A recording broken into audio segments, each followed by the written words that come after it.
साथ संगत जी, प्रेम से कहना धन निरंकार जी। एक नई साखी के साथ स्वागत है आप सभी का आपके ही अपने चैनल पर।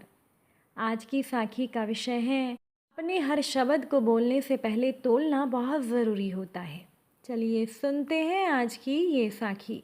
साथ संगत जी, महाभारत के युद्ध ने द्रौपदी की उम्र को 80 वर्ष जैसा कर दिया था। द्रौपदी कृष्ण को देखते ही दौड़कर उनसे लिपट जाती है। कृष्ण उसके सिर को सहलाते रहते हैं और उसे रोने देते हैं।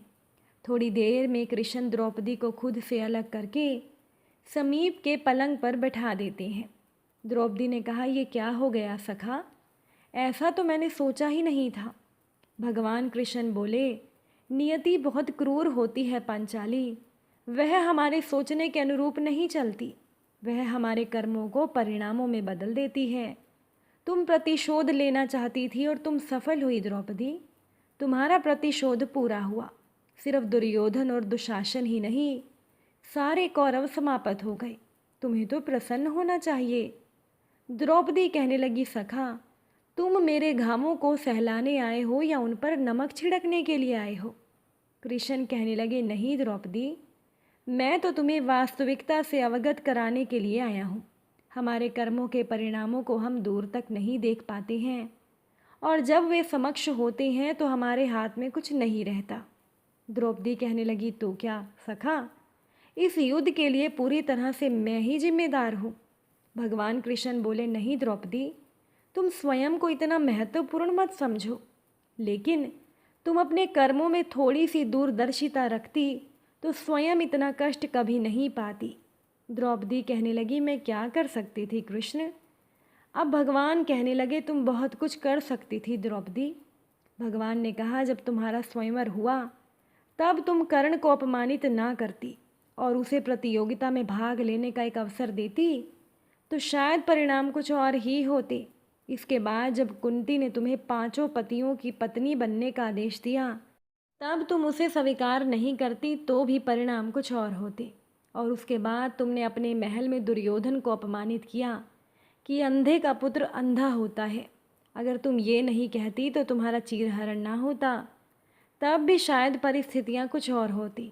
हमारे शब्द भी हमारे कर्म होते हैं द्रौपदी, और हमें अपने हर शब्द को बोलने से पहले तोलना बहुत ज़रूरी होता है, अन्यथा उसके दुष्परिणाम सिर्फ स्वयं को ही नहीं अपने पूरे परिवेश को दुखी करते रहते हैं। साथ संगत जी, संसार में केवल मनुष्य ही एकमात्र ऐसा प्राणी है जिसका जहर उसके दांतों में नहीं, उसके शब्दों में है। इसीलिए शब्दों का प्रयोग सोच समझ कर करें। ऐसे शब्द का प्रयोग कीजिए जिससे किसी की भावना को ठेस ना पहुँचे, क्योंकि महाभारत हमारे ही अंदर ही छुपा हुआ है। साथ संगत जी, एक संत अपने शिष्यों से वार्तालाप करते हुए बता रहे थे कि ईश्वर द्वारा बनाई गई इस पूरी सृष्टि के कण कण में भगवान का वास है। अतः प्रत्येक जीव के लिए हमें अपने मन में आदर और प्रेम का भाव रखना चाहिए। एक शिष्य ने इस बात को मन में बिठा लिया। कुछ दिनों के बाद वो शिष्य कहीं जा रहा था। उसने देखा कि सामने से एक हाथी आ रहा है और उस हाथी पर बैठा हुआ महावत चिल्ला रहा था कि सामने से हट जाओ, ये हाथी पागल है, ये मेरे काबू में नहीं है। अब उस शिष्य ने भी ये बात सुनी, पर उसने सोचा कि गुरु ने तो कहा था सृष्टि के कण कण में भगवान का वास है, अतः इस हाथी में भी परमेश्वर होगा, फिर ये मुझे हानि कैसे पहुंचा सकता है। ये सोचकर उस शिष्य ने महावत के द्वारा दी गई चेतावनी पर ध्यान नहीं दिया। जब वो हाथी के नज़दीक आया तो परमेश्वर का रूप मानकर शिष्य ने हाथी को प्रणाम किया। इससे हाथी भड़क गया। उसने उस शिष्य को सूंड में लपेटा और दूर फेंक दिया। शिष्य को बहुत चोटें आई। वो कराहता हुआ गुरु के पास गया और बोला, आपने जो कहा था वो सच नहीं है। यदि मुझ में भी वही ईश्वर है जो हाथी में है तो उसने मुझे फेंक क्यों दिया? संत ने हंसकर पूछा कि क्या हाथी अकेला था? शिष्य ने कहा, नहीं, उस पर महावत बैठा चिल्ला रहा था कि यह हाथी पागल है, इसके पास मत आओ। इस पर संत ने कहा, पगले, हाथी परमेश्वर का रूप था तो उस पर बैठा हुआ महावत भी तो भगवान का रूप ही था। तुमने महावत रूपी भगवान की बात नहीं मानी, इसीलिए तुम्हें हानि हुई। साथ संगत जी, साखी का अभिप्राय यही है कि प्रत्येक धारणा और निहित विचार को विवेक बुद्धि से ग्रहण करना चाहिए। भक्ति आदर भाव से ज्यों का त्यों पकड़ना सरलता नहीं मूढ़ता कहलाती है। शब्दों का अपना महत्व है, भावों का अपना महत्व। किसको कब और कितना महत्व देना है ये अपने विवेक से तय करें। ज्ञान और विवेक से ही चैतन्य होता है और विवेकहीन ज्ञान जड़ बोध मात्र है। जब भी बोलो सोच समझ कर बोलो और सोच समझ कर ही अपना मुंह खोलो। एक बार एक बूढ़े व्यक्ति ने ये अफवाह फैला दी कि उसके पास में रहने वाला पड़ोसी चोर है। अब इसके चलते उस पड़ोसी को गिरफ्तार कर लिया गया। काफ़ी दिनों तक वो जेल में रहा और उसके बाद वो निर्दोष साबित हो गया। रिहा होने पर उस युवक ने उस बूढ़े पर गलत आरोप लगाने के लिए मुकदमा दायर कर दिया। अदालत में बूढ़े ने न्यायाधीश से कहा, जज साहब वो केवल टिप्पणियाँ थी। मैंने जो टिप्पणी इस युवक के बारे में की इससे कोई नुकसान तो नहीं हुआ। न्यायाधीश ने बूढ़े व्यक्ति से कहा, जो कुछ तुमने इस युवक के बारे में कहा था उसे कागज़ के टुकड़े पर लिखो, फिर उस कागज़ के टुकड़े को फाड़ दो, घर के रास्ते में कागज़ के टुकड़े बाहर फेंक दो और कल फैसला सुनने के लिए वापस आ जाना। अगले दिन जज ने बूढ़े व्यक्ति से कहा कि फैसला सुनने से पहले आपको बाहर जाना होगा और कागज़ के उन सभी टुकड़ों को इकट्ठा करके लाना होगा जिन्हें आपने कल फेंका था। बूढ़े व्यक्ति ने कहा, जज साहब मैं ऐसा नहीं कर सकता। अब मैंने तो वो टुकड़े कल किए थे, हवा ने उन टुकड़ों को फैला दिया और मुझे नहीं पता कि मैंने उन्हें कहाँ खोजना है। क्या पता वो टुकड़े कहाँ के कहाँ पहुँच गए होंगे। तब जज ने जवाब दिया, उसी तरह साधारण टिप्पणियाँ किसी व्यक्ति के सम्मान को इस हद तक नष्ट कर सकती हैं कि कोई भी इसे ठीक करने में फिर सक्षम नहीं होता। साथ संगत जी, यदि आप किसी के बारे में अच्छा नहीं बोल सकते हैं तो उसके बारे में बुरा भी ना कहें। अच्छा यही होगा कि उसके बारे में कुछ ना कहें।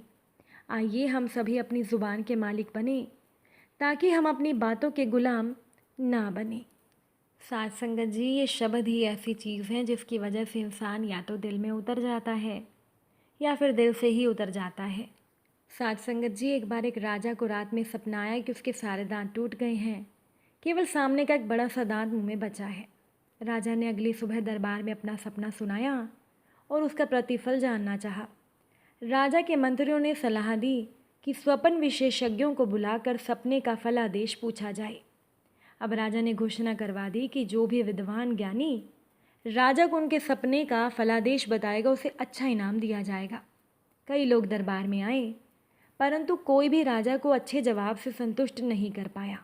एक दिन एक विद्वान व्यक्ति जिसने काशी से विद्या प्राप्त की थी वो दरबार में आकर बोला, महाराज मैं आपको आपके सपने का सही फलादेश बता सकता हूँ। राजा ने अपना सपना सुनाकर कहा, बताएं कि मेरे सपने का क्या फलादेश है। उस व्यक्ति ने कहा, राजन आपका ये सपना बड़ा बेकार है। इसके फलस्वरूप आपके सामने ही आपके परिवार के सभी लोग मर जाएंगे और आप सबके बाद मरेंगे। ये सुनकर राजा को गुस्सा आ गया और राजा ने उस व्यक्ति को बंदी बनाकर जेल में डाल दिया। अगले दिन एक साधारण सा व्यक्ति दरबार में आया और बोला, राजन आप अपना सपना मुझे बताएं, मैं उसका सही फलादेश बताने की कोशिश करूँगा। राजा ने सपना सुना दिया। अब राजा का वो सपना सुनकर वो व्यक्ति कहने लगा, राजन आपका ये बहुत ही सपना अच्छा है। हम सभी प्रजाजनों पर भगवान की विशेष कृपा है कि आप जैसे धर्मात्मा पुण्यात्मा राजा को दीर्घायु मिली हुई है। राजन आपके परिवार में आपकी आयु सबसे लंबी होगी और इस राज्य का ये सौभाग्य है कि आप कई सालों तक राज करेंगे। अब ये सुनकर राजा बड़ा खुश हुआ। राजा ने उस व्यक्ति को विशेष सम्मान देकर और उसे उचित इनाम भी दिया। साथ संगत जी, सोचिए कि दोनों ही व्यक्तियों ने सपने का एक ही फलादेश बताया। दोनों का मतलब तो एक ही था, फिर भी पहले वाले को बंदी बनाकर जेल भेजा गया और दूसरे को सम्मान देकर धन दौलत भी दी गई। सोचिए क्यों? क्योंकि एक व्यक्ति ने विद्वान होते हुए भी अपने उत्तर और बोलने में उचित शब्दों का प्रयोग नहीं किया, जबकि दूसरे ने साधारण होते हुए भी अपने उत्तर और बातचीत में उचित और सही शब्दों का प्रयोग किया। हमारी रोज की बोलचाल, बातचीत और व्यवहार में शब्दों का विशेष महत्व होता है। उचित सम्मानित शब्दों के प्रयोग और मीठा और सभ्य बोलने के तरीके से हम दुश्मन के मन में भी प्यार भर सकते हैं और गलत शब्दों के प्रयोग और असभ्य और रूखा बोलने के तरीकों से हम तो अपनों के दिलों में भी नफरत पैदा कर देते हैं। इसीलिए इंसान को हमेशा बोलने, सम्मान देने और व्यवहार में अच्छे शब्दों का प्रयोग करना चाहिए और उसकी भाषा में मिठास होनी चाहिए। व्यक्ति की पहली पहचान उसके बोलने, उसके शब्दों से और उसके व्यवहार से ही होती है कि ये इंसान कैसा है। इंसान में 100 गुण हों, परंतु सही और सभ्य नहीं बोलने का एक अवगुण उसके 100 गुणों को ख़त्म कर देता है। आज की ये साखी आपको अच्छी लगी हो, वीडियो को लाइक शेयर ज़रूर कीजिएगा। आप सभी से फिर मुलाकात होगी नई साखी और नए विचारों के साथ। साथ संगत जी प्यार से कहना, धन निरंकार।